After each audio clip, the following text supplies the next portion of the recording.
new wave across the land. We are moving, moving. It takes one step, it takes your voice, it takes your voice saying, I am not hearing if you are not naming it. I am not stopping if you are not changing it. Here are my hands, let's see what they're making. In the morning, in the rise up, there's a bridge from all that's been in the dawning. The vines are pushing through the pavement. We were born of burning hearts. We are tearing off the reins. From the ground up we will build it. From the clouds above we'll rain it. From the crowd up we will raise it. From the ground up. I'm Nisha Moodley, and this is Devotion, the podcast about showing up in new ways to weave a new world together. Good day, good people. Welcome back to Devotion Podcast. This is episode 10. Is that right? Episode 10? Episode 10. Here we are. Ooh, where to begin? Wow, we are in some intensity. Maybe you're feeling it. Maybe you're not. Maybe you're just chilling, drinking some fabulous mocktail on a beach somewhere. I personally am not. I am living amidst these raging fires in California and very, very aware of what the collective nervous system of this country feels like right now. And you know, you might be in the United States, perhaps you're outside of the United States, and things are feeling a little less heated where you are. But this is certainly a year for the books, right? We're in the midst of this never-ending story, which is this global pandemic known as COVID-19. We are in an election year here in the U.S., and the U.S. is not the center of the world, but for anyone who is in this country, whoa. This is coming to be a very interesting compounding factor inside of a pandemic, to be also facing an election, and a very contentious election, a very high stakes election, as many people feel, and you know, just on top of it all, apparently an asteroid is supposed to come very close to the Earth on the day before the election, which I just find, I don't know whether to laugh or cry. It's so wild. And so there's a lot. So maybe before I go on, we can just take a deep breath together.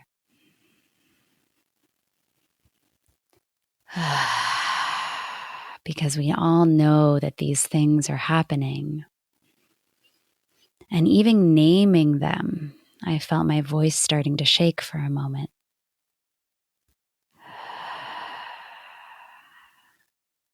But pretending that they're not happening, of course, doesn't make them go away.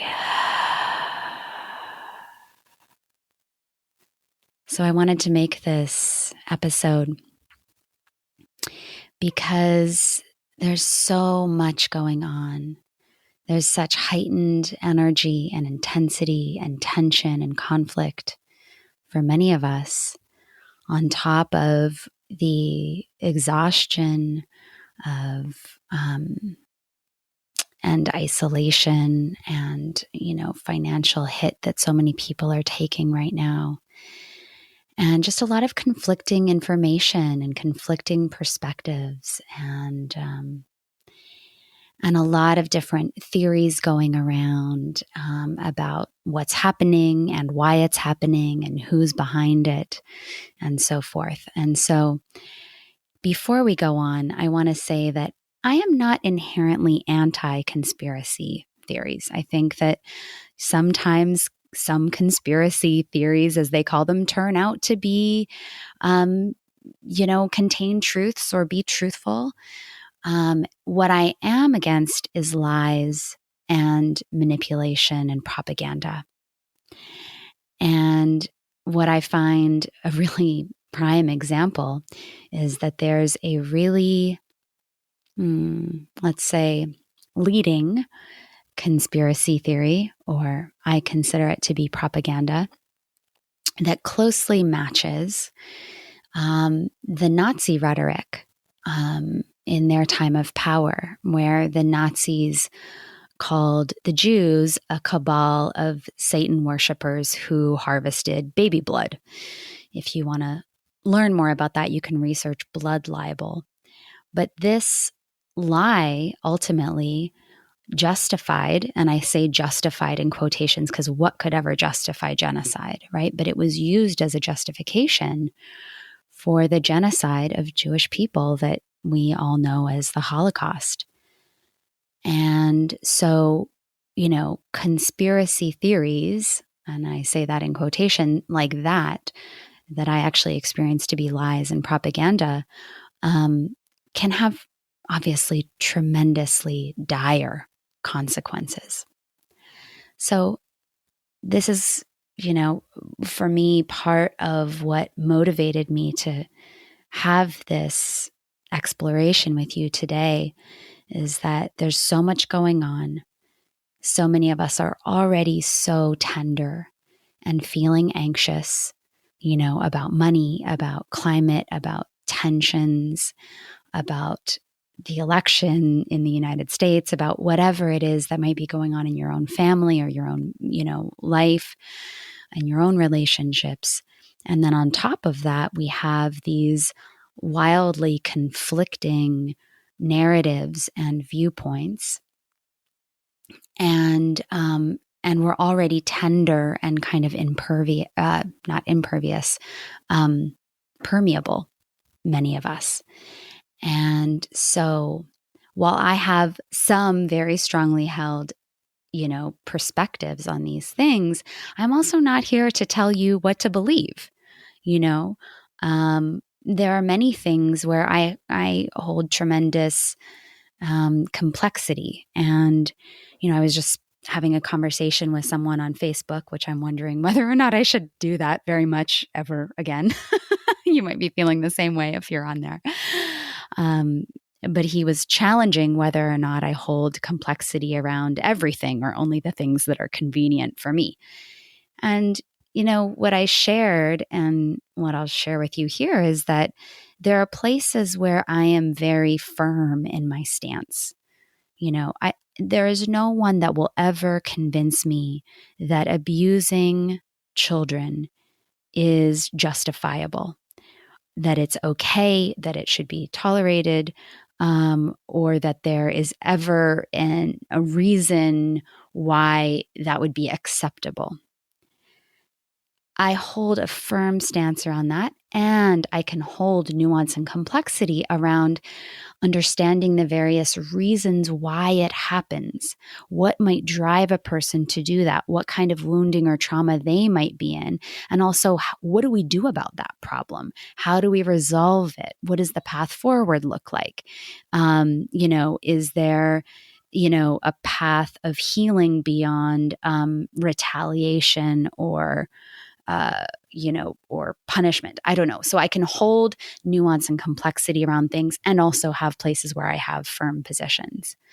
And I think that's part of this conversation is like we can have nuance and complexity. And when we're not allowed to hold that nuance and complexity, we have to buy something wholesale, all of it. That's where I find we can get really lost and we can start creating these factions. And, a lot of that is what we see now in many parts of our world and certainly in the United States.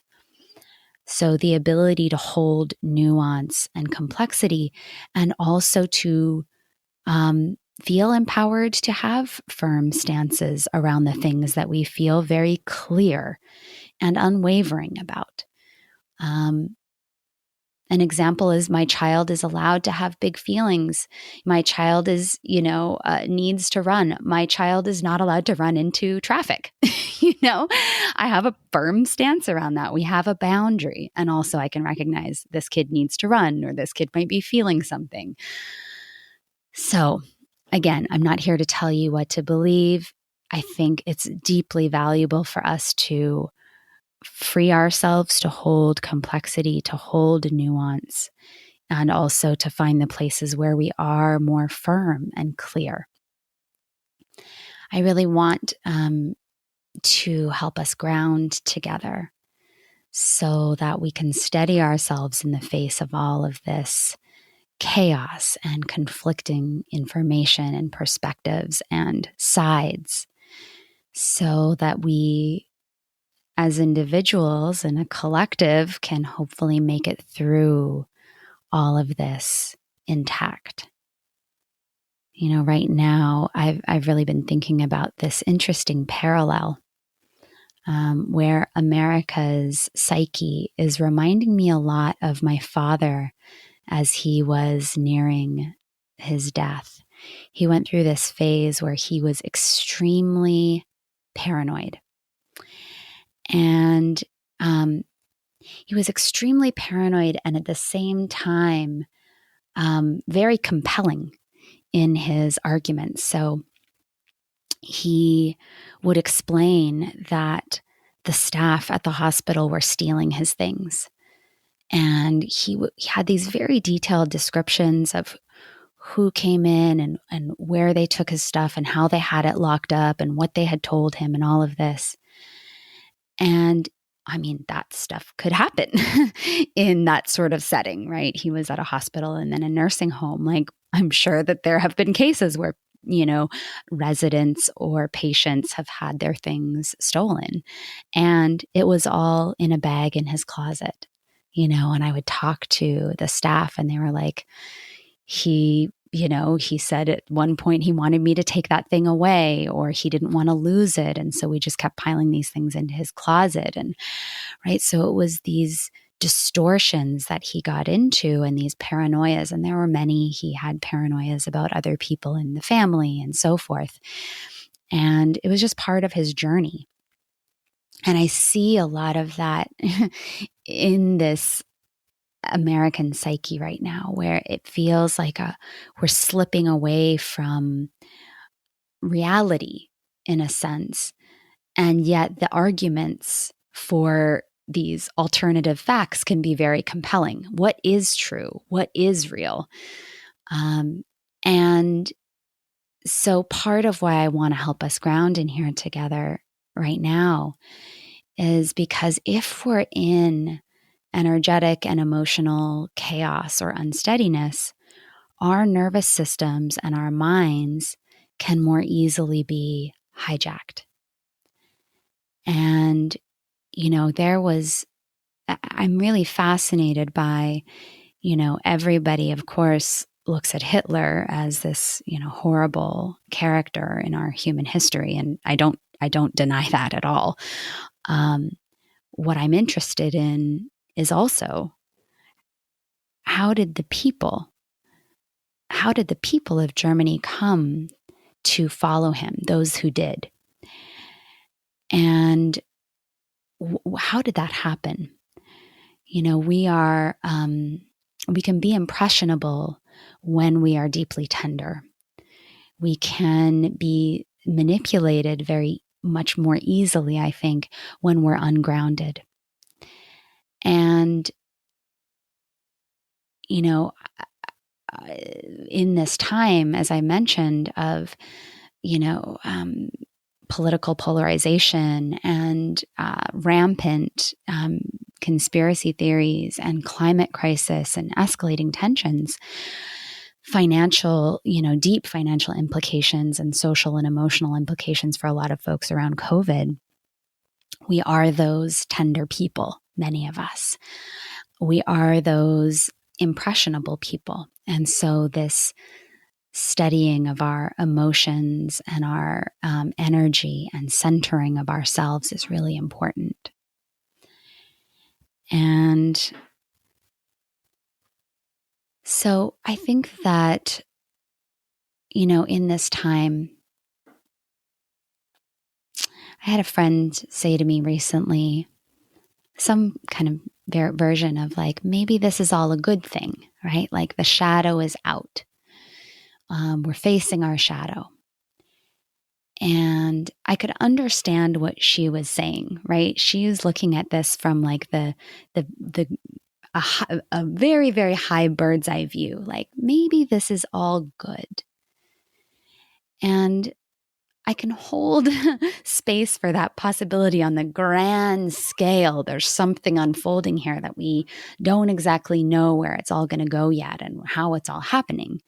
And also in the very real day-to-day lives of people who are suffering and struggling and having their rights taken away and so forth, try telling someone who's going through that this is good. On the 5D level, maybe yes. On the 3D level, what the hell? So the way I see it is like, okay, sure, the skeletons are out of the closet. The skeletons are out of the closet, but the skeletons are running amok. And, I am okay with people's rage. I am okay with people's fear. I am okay with people's sadness. I am okay with people's confusion. Like, yes, let's face the shadow. Let's face what's coming up. But I'm not okay with war. I'm not okay with violence. You can be angry with me, but you can't hit me. And vice versa. So I think we really need to, for those who speak in the language of the 5D and the 3D, we need to bridge here. And what I really feel right now is we need a lot of mother archetype energy in this world right now. Hat tip to my friend Sarah Durham Wilson at the Mother Spirit on Instagram. She talks a lot about this. But we need the mothers who create the boundaries and say, we're holding the vision. We're holding the vision for the more beautiful world that we all pray is possible. We study the field, right? We study ourselves. We study our children. We study our beloveds. We study the energy of this world. We root into our values, and then we show up with devotion and ask others to come along, ask others to walk in that deep devotion towards the greater vision. So the pieces of that feel really important are we all need some, I believe, what are we doing and what are we going to not do that help us ground, not transcend in a sense. Like I think a lot of the coping strategies that we've used to deal with upheaval are going up and out. Like, this is intense, get me out of here, right? Spinning up and out, trying to kind of go into the high vibes only place. But it's happening here. This is happening with our children. Like, this is happening in our bank accounts. This is happening in our relationships. When I say this is happening, I mean whatever it is that we're trying to get away from is happening here, and trying to get away from it isn't going to solve it. It's not going to solve it. It might give us a break from it, but I believe that there are other ways. So how do we be with it? What do we need to say yes to, and what do we need to say no to? Do we need to say no to arguing with people who question our humanity or the humanity of others on Facebook? Talking to myself here. Do we need to say yes to keeping the phone off until we've cuddled with every being in our household and had a nourishing breakfast? Do we need to say no to the third cup of coffee that is creating more anxiety in our bodies? And do we need to say yes to putting our feet in the dirt once a day? So what are we needing so that we can ground our energy? And that grounded, centered energy, we then bring into our homes. When we are walking through the grocery store, if that's a thing that you do, probably with your mask on like me, we're bringing that grounded, centered energy into the space. And it's not about bypassing what's happening here. It's about being here, being able to steady through it, steady with it. So again, I would really encourage you right now to sit with what steadies your energy and what is just a big leak of energy for you, and how do we ground and steady our energy through our bodies? And then what is the big vision? I really highly recommend gathering together a group of beloveds and sharing together, maybe writing in your journal and then everyone sharing together. What is your vision for our world that you hold near and dear in your heart? What is the vision that you are inspired by and that you're devoted to? And I've had the pleasure and the honor of connecting with, I don't know, thousands, 1,000, a lot, more than I can count, of folks over the years and asking, what's your vision for our future? And what really has always touched me is how similar those visions are. And I think we need to start sharing those again, or continuing to share them, continuing to weave those visions and to speak them, to dream them, to envision them, and to feel the devotion in our hearts towards those visions.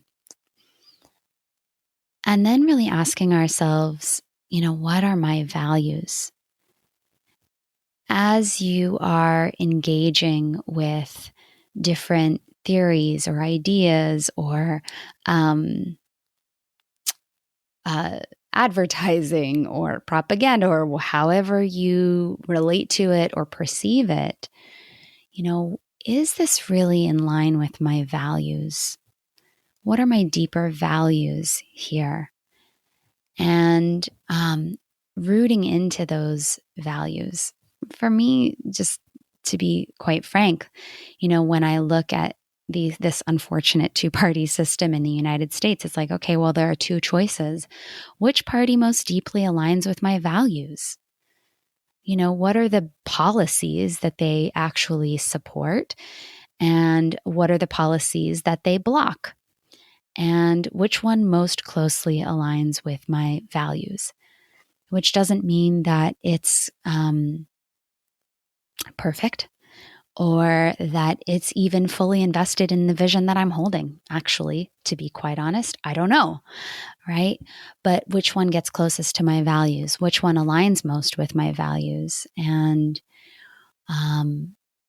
really rooting into and centering into our values and making those daily choices that align with the vision on a big, great scale, but also really align with and honor our values. And then devotion. How am I showing up every day for this? Which doesn't always mean full throttle and, fifth speed, but how am I showing up? How am I choosing to show up? How am I inviting others to show up? What is my work in this? What is my particular work in this? And that question of devotion to me is really such a dance, because if I'm devoted to that greater vision, I also have to include myself. So me eating well and me getting sleep and me experiencing joy and pleasure is a part of that, as much as me voting, as much as me, standing up and speaking out against the things that I find to be dangerous, as much as me humbling myself around perspectives that I don't have clarity around, all of that. And so to me, devotion is dynamic, but it's also rooted. because it's also about those values. It's about that vision. And it's about offering my life in service of that vision.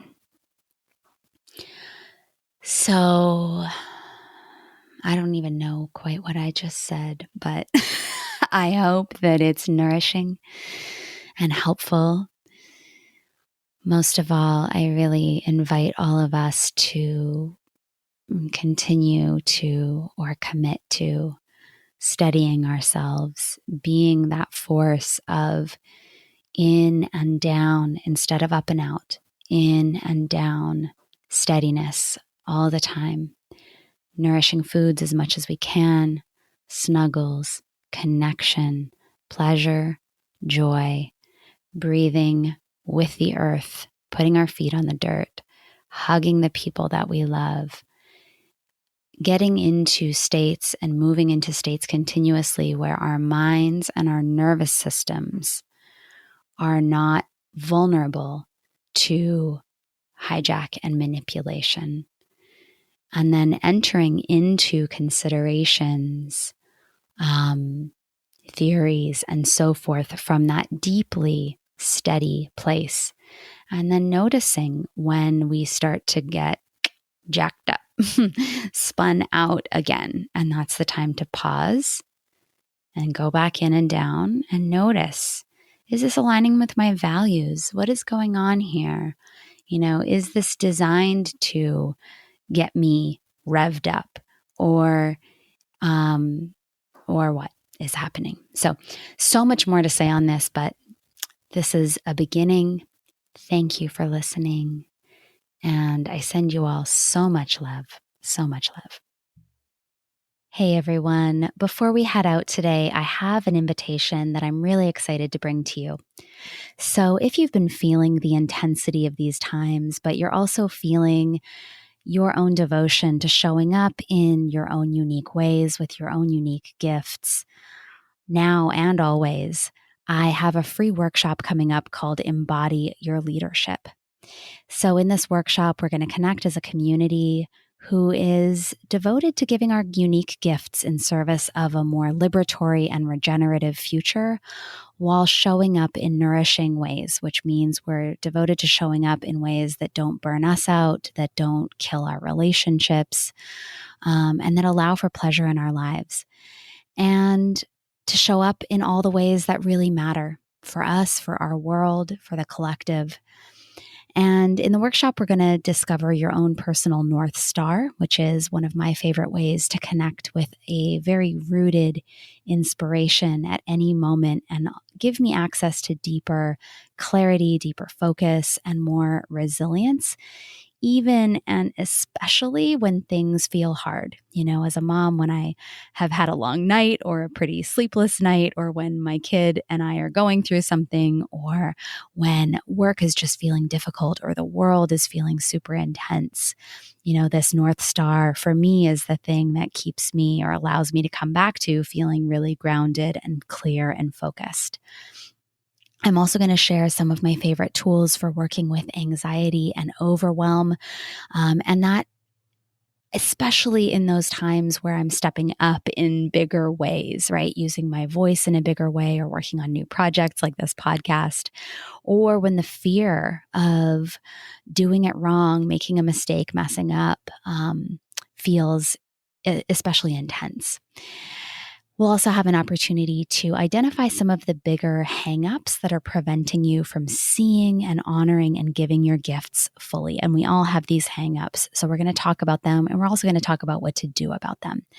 So you can sign up for this workshop for free at embodyyourleadership.com. And I just want to say that I know it can feel really hard to feel rooted and hopeful when our livelihoods and our social structures feel tenuous and the world feels like it's burning. And yet I deeply believe that we are here, so we must be made for these times, and that it'll take each of our unique leadership to co-create the world that we dream of. So I hope you'll join us at embodyyourleadership.com. Thanks.